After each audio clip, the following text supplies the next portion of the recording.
Coming to you straight from the Rio Grande and beyond, broadcasting to the four corners of the globe. So grab your seat, your coffee, or your sundowner. Okay, everybody, here we go. On point, as always.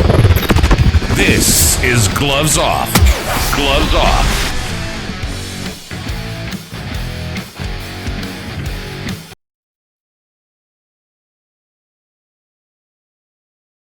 So when I was working on Selena, the series for Netflix, to play the role of Abraham Quintanilla, I put on a specific amount of weight, which I was fine doing, but also realizing it could be difficult to get that weight off. I got back into my physical regimen with James Leha, but I was still having trouble with just those last amounts. And that's when I got to meet Arturo from Laredo Medical Weight Loss Clinic. And just the products that he gave me kind of put me over the edge. I feel great about myself.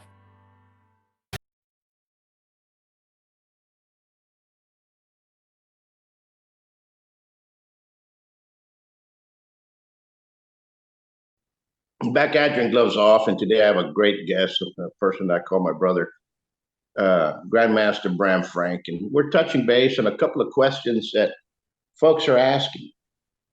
Sometimes, this being summer, folks go out and go to places out of state, out of city, different places, and they're worried about attackers and they're worried about people doing bad things to them, and what they can carry and what they can't carry. So we'll take it from there. How we doing, brother? You doing good? Good. Thank you for having me, Brother Paul. You know, and people don't get it. This man is my guardian angel and my brother. Always takes care of me. And you guys don't know, before we actually went to record, we started talking about, we should be recording this part, talking about it, because Brother Paul's right. This is summer. People are going to go out, and people are crazy in today's world. You have people who are chanting all sorts of mob type stuff, you know, from the river to the sea, and gas people, and they carry it over to everybody, and they're starting to attack people. It's not even just criminals. There's a antisocial element going on. People go, you know what I'll do?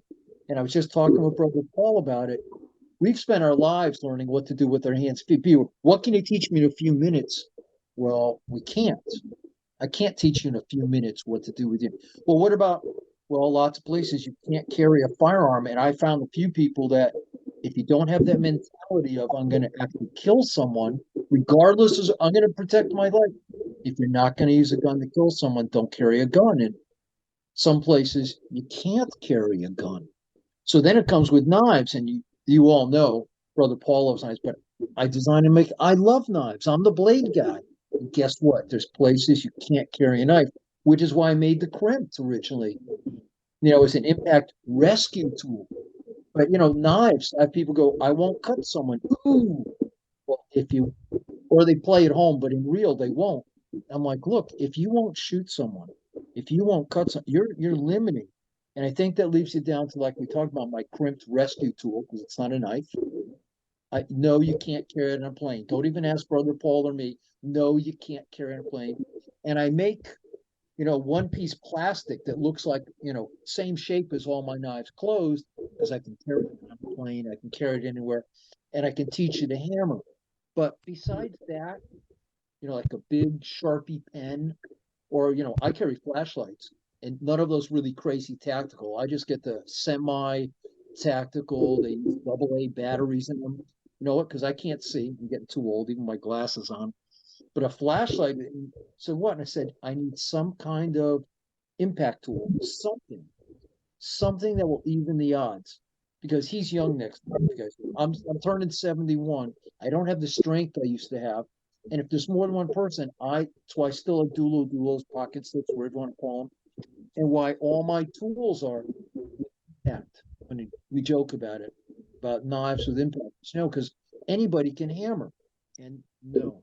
Let me just lean over here. I know it's I was going to whip out my little mini ball peen hammer, and I found out, did you know that it's illegal to carry a tool with you if you're not going to work? So a lot of people think, I'll carry a tool and just zap them and go, oh, I had a tool with me. Why'd you have that hammer in your pocket?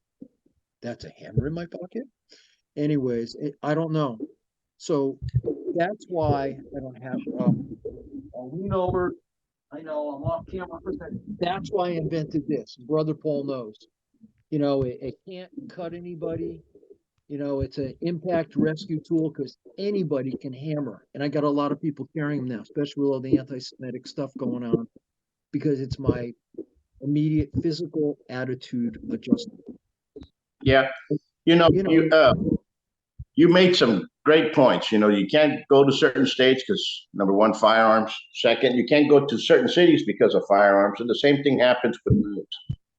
Yeah, and this is I think it's like a $12 flashlight. And I used to design tactical flashlights. Remember when I worked with Leadwave, made all these cool things that cost hundreds of dollars. Well, this is like a $10 or a $12 flashlight expense. I can't see in the dark. It's really wonderful. You know what? It's just enough, and I can carry it. What's that? A flashlight. I can carry, and it's got a clip. I don't carry it in my pocket, carry it in my pouch. I can carry this. I can carry like I said, a Sharpie pen. So I slide back out of Sharpie. It's just something that I can give someone an attitude adjustment if try to hurt me, but it's actually very limited. And I think we, besides carrying that, there's a lot of things in there. One thing that's gotten me very far is a roll of dimes. And just get a roll of dimes on them, your pocket. That's the end of the story. If they come at you, it's change, it's money, it's currency. But once you start going into certain things, especially I like what GM Frank says is the tactical. Stay away from the tactical stuff. Remember, you're leaving a brand on there. That brand is known all over the place. All police officers carry one. I forget, and everybody carries a tactical this, tactical that, tactical whatever. Whenever it says tactical, it's kind of, how can I put it? It's kind of putting you in a different light. You're like, well, yeah, look, legally, because it says it. If you end up having to go to court and use the tactical tool, you were expecting something to happen. And I tell people, you can get many fine, really strong pens if you just want to carry a pen, or even though this is plastic, but they make technical pens, not tactical pens, but all sorts of really cool outdoor pens, so they don't break when you're hunting or fishing. Carry one of those. But if you carry one with all this, that's why I said don't buy all the tactical flashlights. This is just one of those regular, looks cool in your pocket. Because if it's tactical, I know the example I was thinking of. When I first had my dogs, I had a sign, like everyone else, I had a sign that said, "Beware of dog." I thought I was doing the right thing.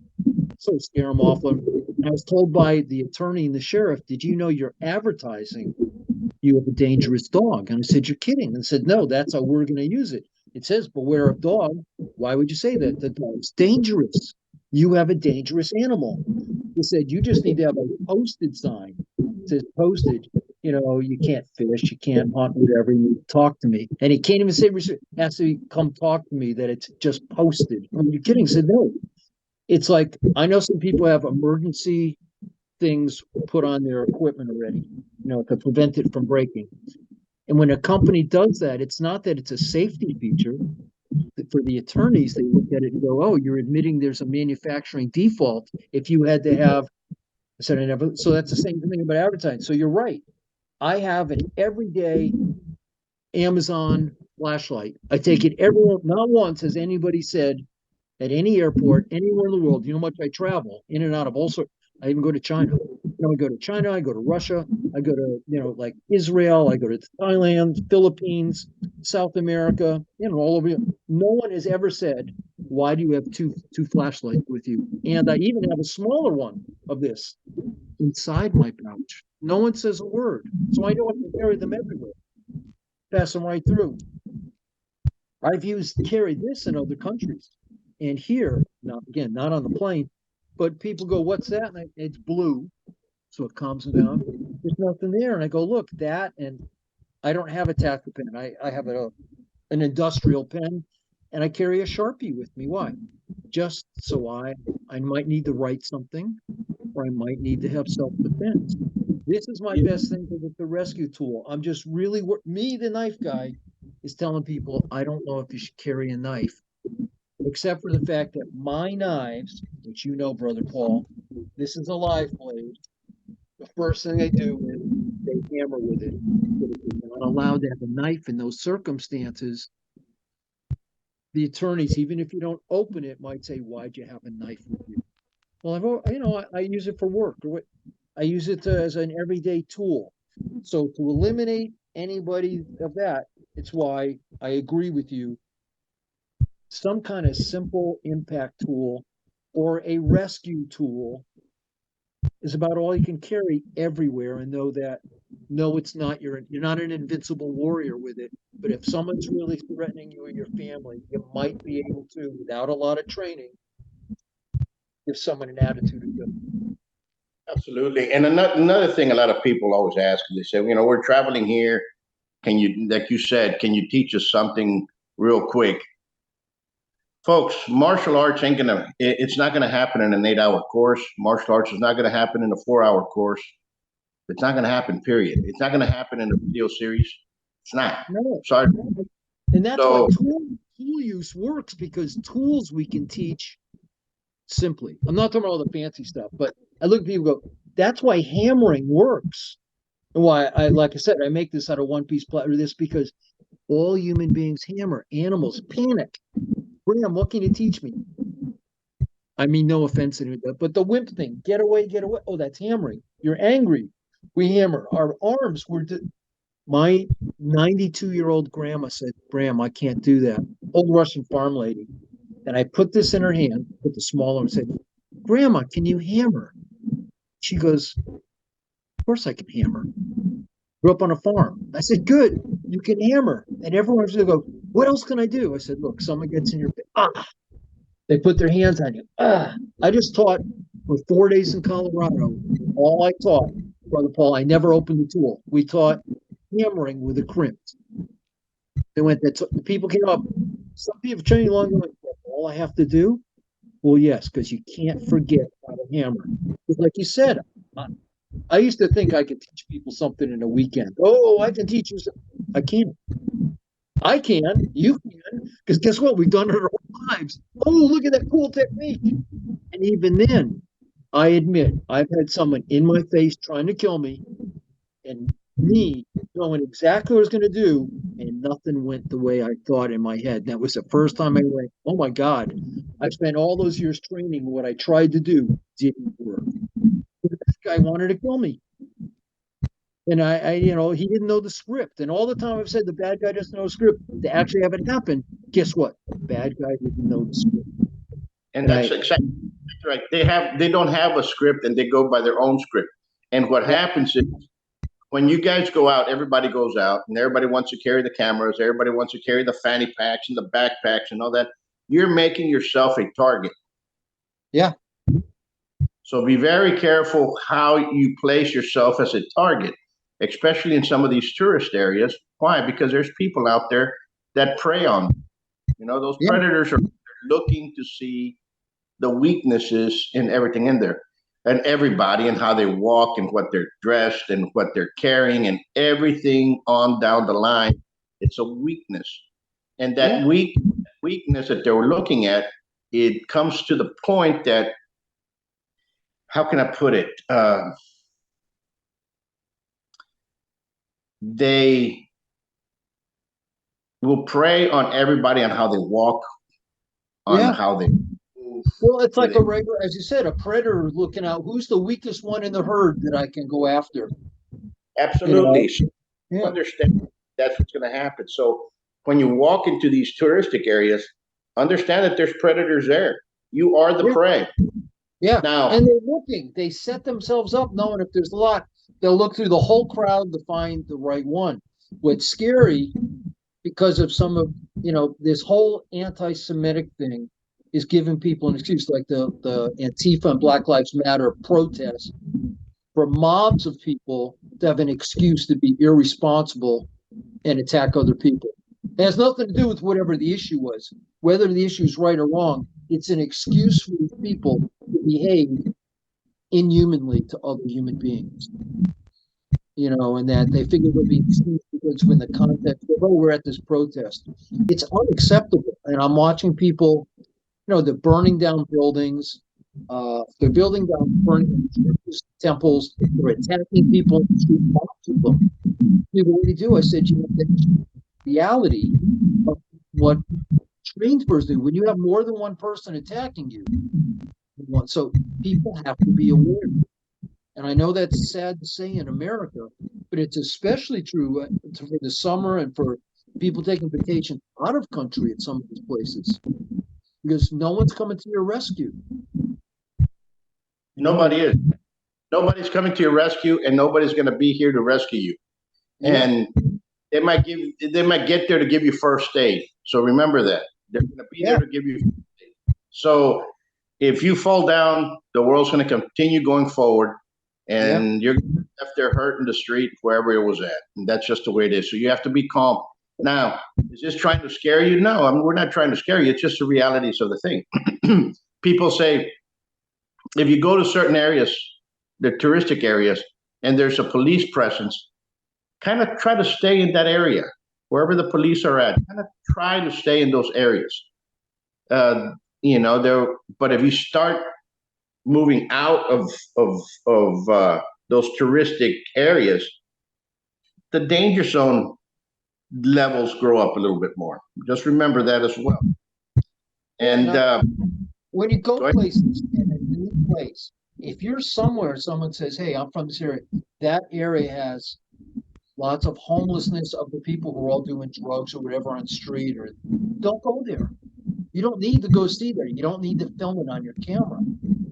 And I tell people, the best self-defense that you can do is to be aware. And the best tool you have is whatever's in your pocket at that time. That's why I joke. I always need a pen. So I always, I have my pouch with me always. And I would take a flashlight because I joke even with my glasses, sometimes I need to use a flashlight to read labels. Brother Paul, I can't read that little print anymore, even with my glasses on. So a flashlight works. And you know me, I've rotated, like I said, I keep bringing up. I got George Chung, a black belt, going. I made him addicted. He's carrying one of these full time in his car and in his pocket. With Bram, what a cool tool. I just turned on Aaron Cohen. Does the IDF, the anti-terror stuff on all the shows. Aaron went, "Oh, Bram, what a cool tool." I went, "Yeah, I know." And you've been with me long enough now. I go, "Look, it's not a knife, it's not a gun, it's not a weapon, and all of that matters." But people, and you also, some of you go, run away if something's happening. Picked out the one time we can't run away is if we're on vacation with our family. If you go, "Oh, what happens to your family that are there?" Folks need to understand that, is it a hindrance? I mean, we're not trying to scare anybody. Go have fun with your family. Please do so. But there's instances now that you might be wearing an American flag T-shirt and you go on a plane and all of a sudden somebody stands up and starts throwing stuff at you and you're the one that's get thrown out. So be careful with everything that's out there. We live right now in America in a very high temperature environment that can go off. Stuff that seems reasonable a lot of times is no longer reasonable. Unreasonable people, because they're louder than we are a lot of times, all of a sudden everyone goes, "They must be right." And people go, "Well, I have a constitutional right to do this." Yeah, I get that.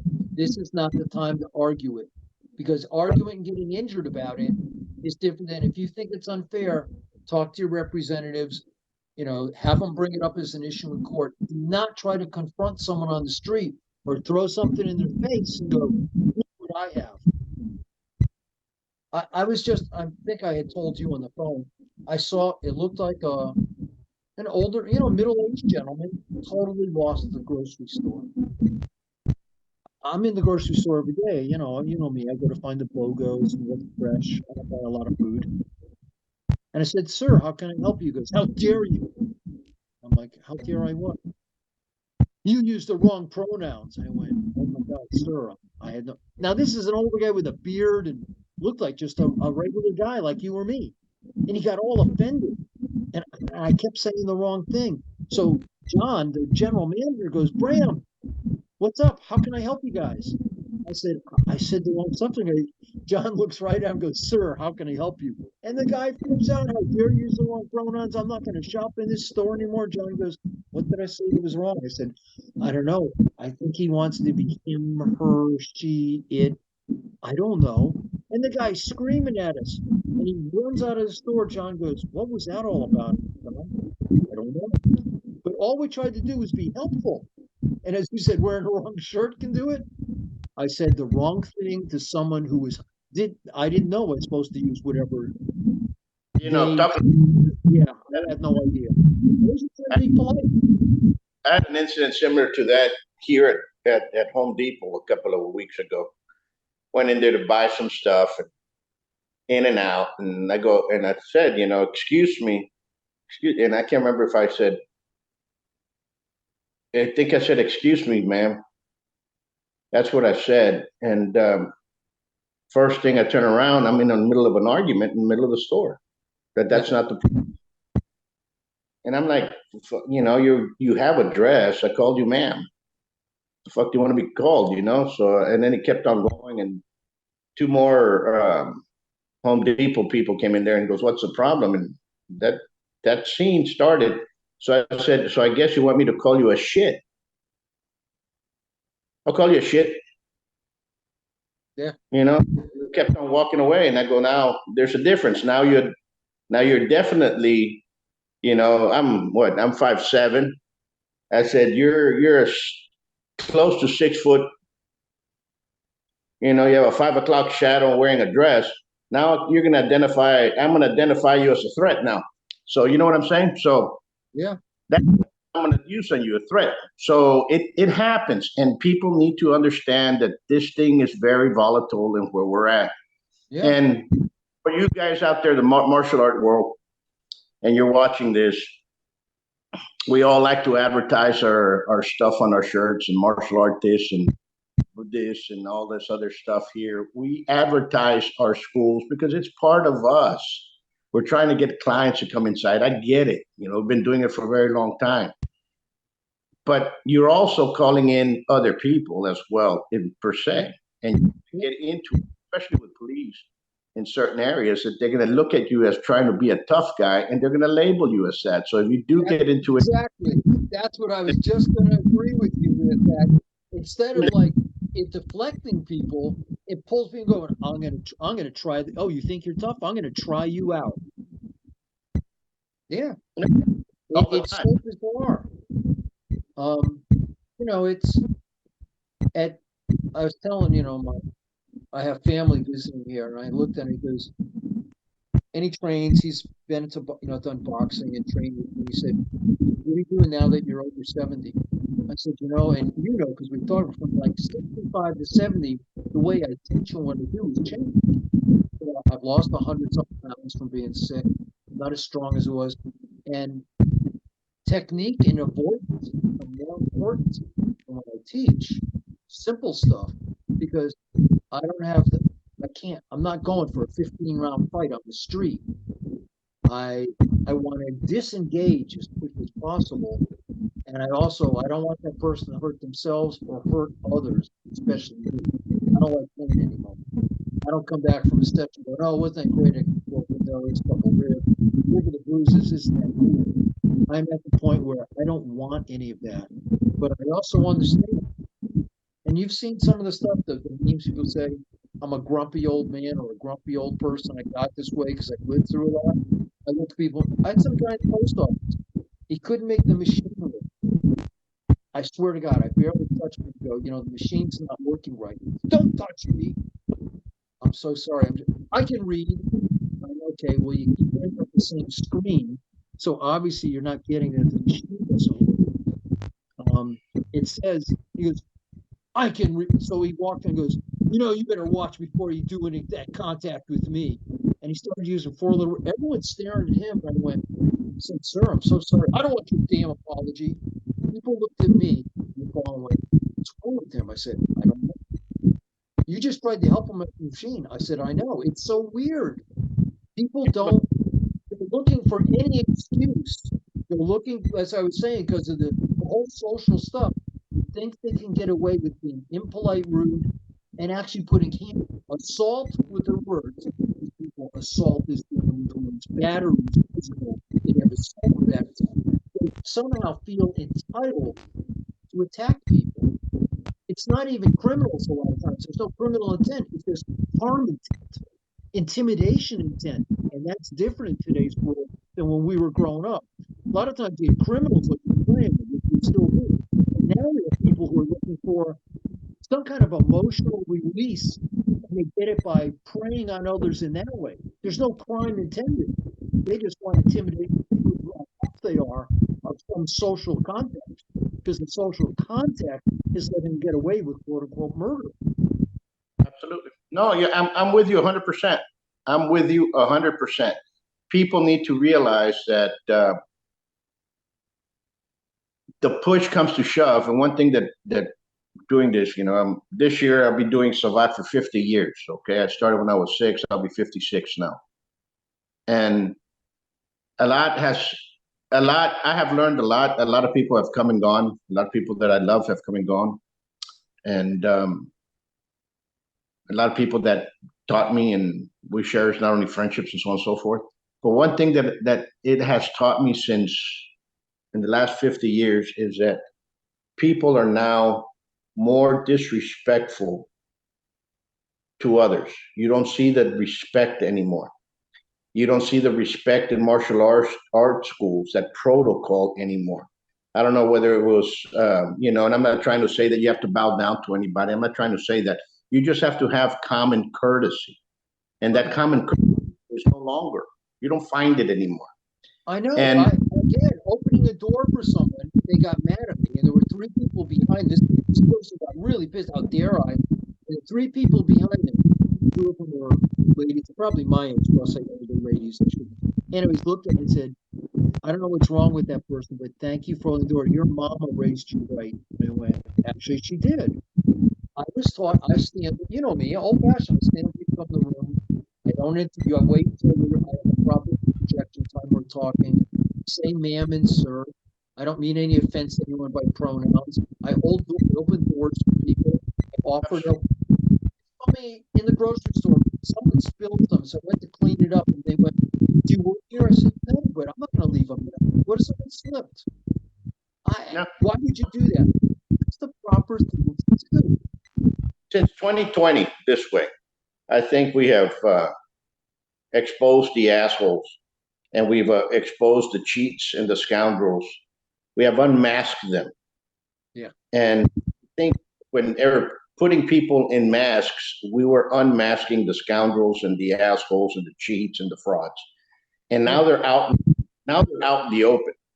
And organizations, people that we thought were on the level, were never on any level. They were just unmasked. And that and the social climate that we have is really, and I'm just putting out of experiences of my experiences, and I'm not even putting opinions. I'm just trying to put it out there. People you thought like government entities and departments and stuff like that, it just unmasks everything. That's the only way I can say it. No, you're right. It's like a whole veneer was stripped off. And Brother Paul, I've had people I've known for a long time, because you and I talk often, but I'll say it on record now. But no, all of a sudden, no, I'm saying those anti-Semitic, disgusting things to me. Someone said, "Oh, it's just because of time." I said, "No, you don't just change it." So they believe that all along, and were lying to me. The veneers, and they feel free, entitled. They can say these things. I'm like, how can you say that to me? Go, "Oh, well, now it's okay to tell you that, you're a disgusting old white, disgusting lazy Jew, and you're oppressive, and you oppress, Islamic people, you oppress black people. Hitler should have killed you." And I'm like, excuse me? Where did this come from? I've known you guys for like 20 years, 30 years. Oh, well, now you're saying it? Well, now we feel, as you were saying, with the times, they feel entitled to say it. Absolutely. And what's worse is now they feel entitled to put their hands on people. which goes back to when you were asking what to do for self-defense. And some of the real simple stuff we learned, again, I've been telling people, I'm picking this up at the camera. I have found I'm going back to these things and some type of pen, it's non-technical, some kind of non-technical, and of course, like the thing that I fell in love with, print. What? So I need something to give them an immediate, not just verbal, but a physical attitude adjustment to go, I don't want to hurt them, but look away. Touch me. Don't touch me. I'm gonna tell you something there. But you were talking about how 20, 30 years ago, everything unmasked and these people come up with that. They've always had that hate. Don't give me this bullshit that it's right now is the time. You always had that hate. I see it right now with the political season as heated as it is. You're seeing Democrats blackball small businesses where conservatives are at. Then you have the same business that, you know what, I'm really not going to go for that Republican candidate. I'm going to go for the other one. You have the Republicans blackballing your business and back and forth this fight. And you're like, people, listen, don't corner somebody in the back in the room, because you know the first thing I like to do is I love to fight. I want to be doing this bullshit for 50 years. Yeah. I've been doing it for 50 years. You know, people forget. One time I was third in the world, division in Salat. I mean, you think I don't know how to fight? You want to go that route? You want to walk that path? Believe me, you're not going to get far. And you see it from everywhere else, and you see it from this wide spectrum, even in the martial arts.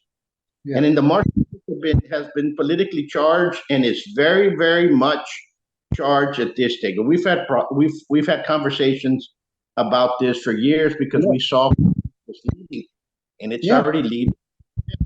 And right now, it's.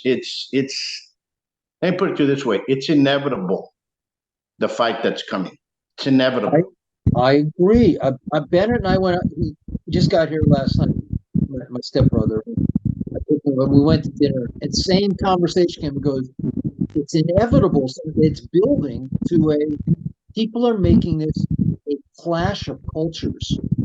Of all different, but it's not based on anything concrete. It's just cultural attitude, and that they have the right to be as they are, but we don't have any right to be as we are. I have the right to burn your business. I have the right to slander you, to call you whatever. I have the right to protest against you, but you have no right to defend yourself. Really? Right. Are you? Yeah. Well, and that's what you've seen, what's happening to me on Facebook and Instagram, that these people from overseas have decided your business, because and I'll say it right out, that because I'm a Jewish kid, and you know me, I'm about as unreligious Jew as you can get. You've known me for years. And you keep going, you're stinking, we're going to kill you and your family, and we're going to try to blackball your business, you know, and you and your stupid, you know, kitchen cutlery. I'm like, excuse me? And what could you possibly know about martial arts? Excuse me? You know, and the martial arts, I'm like, excuse me. I can't believe you people. It's what you said, you know what? I believe in the feudal system. I really believe, you know, from King Arthur down. I have no problem with the military feudal system. I have no problem with law enforcement. I have no problem with giving feudal to my parents, teachers. I understand the progression. I was taught to be respectful. I would never. I'll talk back to the police. I was told to never. I never would. I respect. We're a country of laws. Laws. It's anarchy. It's chaos. And if a law is unfair, you argue in court. You don't argue with the officer or the security person. That's why we have court. And if you get jacked around in court, like some people have, that's why we have an appeal system in America. That you can go, that's not a fair decision. Let's do it because we have the right, and we have the right for self-defense, and they're taking that away. You saw that WHO and we and new world. We want to have a world global thing that you may not defend yourself, and there's no. Excuse me. We were born constitutional republic. were born out of a revolution for the right to be free. No one, and we're not free in our own country. The government's gotten out of hand. But even with that saying, we still have more freedom than a lot of places. We can change our freedom and more. I have the right for the pursuit of happiness, for my family, me, for my friends like you, to be free and safe in our own space. And if someone wants to be hateful in their own house, let them. That's fine. As soon as they walk out that door, the scary part is they feel entitled to bring that hate to us. And that's why I was saying it's what I find different now is it's not just criminals. There are social, cultural antis out there who think they have the right. Like I said, after 2020, they were unmasked. And you see this, and you see this type of discrimination, because it's not only, it's discrimination, period. It be racial, ethical, religious, Yes. political, whatever type of discrimination you want to label it. You see that here. And you see it, a business that's opening up, and they have their views are very conservative. They might even say, you know what, I voted for President Trump. And guess what? It's going to take them a year and a half to get certain permits for them to get their business. And by that time, it's already over and gone, and that person's already inside some type of financial stress that cannot produce the business into its fruitfulness. That occurs here in Laredo dramatically. That occurs all the time. Yeah. If you do not have, and I'm saying this because Laredo is a special little case, because Laredo is every political elected official, 98% is Democrat. The other 2% is because they're state and federal might be Republican, right? So I'm talking about the way it is. So I've seen the oppression of police because you did not have the right bumper sticker come up to you and give you a ticket. Yeah. You witnessed it. You've been here. If you had a wrong political sign outside your business, well, guess what? If you had a restaurant, all of a sudden the food inspectors came and got you. Yeah. If you didn't support the wrong commissioner, all of a sudden you had inspectors coming out here. You had issues with taxes. You had all kinds of stuff. That is very much ingrained in the city, in the municipalities that we live in here in Laredo. So now people are complaining about that across the board, across the nation, that it's going on. Now, finally, people are seeing what we've been living here for the last 30 years. Yeah. Okay? And people are now seeing it across the board. Political execution, if you want to call it that, or whatever word you want to call it, that's what happens. You have groups here that will literally blackball you for a long time on the left side, will blackball your business, your family, your school, your kids. If you were a dentist, you have that. It exists. Then, now you're on the right. The Republicans, you want to put it that way, are doing the same thing to people that do not go with certain candidates that they wish. It is absolutely nuts. I know. Well, I've had some big companies, which I've talked about. I won't put their name on it. We don't want to get to that point. But they just sent out like 20,000 newsletters saying that I never made a successful lock. My lock had won tax like 2007. And patents on it. You know how many tens of thousands of dollars. We told everyone, don't deal with Bram. That lock, he stole it from us with my patent, of course, and all my, my utilities.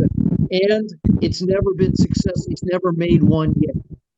I go, how can you say it? And then someone else said, my NBC program, remember that I started at White Arco and had all these years that I bought. I didn't invent that. Someone else did. And I went, how can you say that? They're very rich. And they do what you said. They're going to blackball me. And people are saying, how can they do this? A lot of money. Really, in this case, wokey, they don't care. And it's all about, for them, it's money. Money and power. Power is doing weird stuff to people. Power in their head on the street to be over someone and force their views. And like you said, where you were in Laredo, like it's everybody over small businesses. They want to put the power. They want the power. And in so doing so, fucking physical harm. I want to go to Bonk and a Looney Tunes cartoon. Absolutely. But I don't know. It all the way back to the self-defense thing. It's put all of us in a weird position. We kind of got straight away about the vacation for those people coming in there. But folks, all this makes you all understand, because if you go to a city that has a great museum that you all want to go visit, and you find yourself that, guess what, they do not like Afro Americans, they do not like Latinos, they do not like Jews or what have you. Now you're in the world of hurt. So study where you're going, research where you're going, make sure where you and well, look what just happened in Brooklyn yesterday. And it's happened to all the museums. A lot of these, whatever extremist beliefs people, from all everything, climate, the religion, culture, sexual, whatever group they're all in, finding it that they go to like a museum where we all just want to see what's in the museum, taking people in the museum, they barged in, destroyed exhibits, went after people. The people there had no idea what was happening. They weren't arguing with them. They weren't part of it. And I watch it where they're blowing themselves into exhibits, trying to destroy art, stuff. And I'm like, all these people wanted to do is see the paintings, statues, and have a good time. Need to be, as you said, be fair. A lot of these places, they don't want you to bring any kind of self-defense. So you're basically self-defenseless unless you're creative. That probably leads you down to a flashlight and pen. That in places where you cannot bring the tools with you, but you're really spend a little bit of time thinking about how you might use them, because they don't want these tools to harm or other people. And I know from you have so much experience, you wouldn't think twice about how to figure out a way to all the other people. I want a quick fix. There's very few things that we can give you. Fix. Protect yourself. And some of the stuff, like I said, even my friends, a lot of museums and other places will go, we don't like them, don't bring in. Which, you and I just thought, I can't bring a stick because you are a tool like a stick. The FMN, a flashlight FMN, I might be able to carry in museums and other places like that, where they don't. So I have to get one federal building flashlight. My flashlight. And then the guy finally said, this doesn't look very tactical. And I went, you want to talk? I said, it isn't. I can't see it. And he goes, here's your flashlight back. But I had to look at it and explain it. A flashlight. What you said, the tactical, you want to lower that. I hate to use the word posturing. I'm trying to get you want to lower the posture of not to carry anything that's recognizably tactical. Okay. Yeah. No 5'11" pants for all those people out there that want to think that they just came out of the movie 13 Hours, which was a great film of some great heroes of ours, that they want to portray themselves as some type of contractor. Everybody knows those brands. Try to kind of just blend in with everybody and be understand. I mean, just try. Just sometimes you can't. I remember, this takes me back years, and we were doing some security. We're actually, if you want to call it, a bouncer inside a club, and the owner comes up to me and he goes, "Paul, I know that you can fight. I want you in the back. I don't want you in the front. That's why we have these two in the front." These guys, one of them was 6'4", and the other guy must have been 6'6", and big guys. They must have been 350 plus, and they could move. And they goes, "Those are the ones I want in the front." And I didn't quite get it then. And I go, "But these guys couldn't fight the way out of a wet paper bag. They might go through it." And he goes, "Why? Because it's called posturing. It's called intimidation. People are going to look at the images there. You go, I don't know if I want to go through Godzilla there." That guy. So we just have you guys in the back. And I go, in the back? Yeah. So we were the ones in the back, and that's when I realized that size doesn't dictate if you can fight, even though at times it matters, But what I'm saying is, try not to be upfront about it. If you're going someplace, don't be carrying forward. It's like In Texas, carry a knife in each pocket and a neck knife and in their cap, and they have all the tricks and gadgets, and they're wearing it. If they pass by a magnet, they're gonna hit neck. They're gonna go. It's like you and I've said it, and I've had Peter out there legally telling carry the Predator 12, the Killer 6, or whatever. Even if you use it legally, you get the court, they're gonna go, wow, this knife was designed as a weapon to kill people and has a killer name. Yeah, isn't that cool? No, it's not cool. That's why people go, like Bobo, Michael Bellator, joke. It's why I carry why because I want to in today's world. I'm against the alphabet super group. Most people see a big knife and go, rather they look at me and go, that pink thing. Okay, yeah. What kind of weird are you? I'm weird. Or what's that weird blue tool? Yeah, can't you make it tech? You saw I designed a box for the new one, and the company went, you can't give us a black box. So I was thinking something says black. My stuff is based in the Philippines. So it's blue for the live blade. Your name's in black. Box is blue. The name of the knife's in red. So it's red, yellow, blue. My colors. And the trainer, the box is red. They're still yellow, and my name's in blue. Why would we do that? So it doesn't look tactical. So it looks friendly.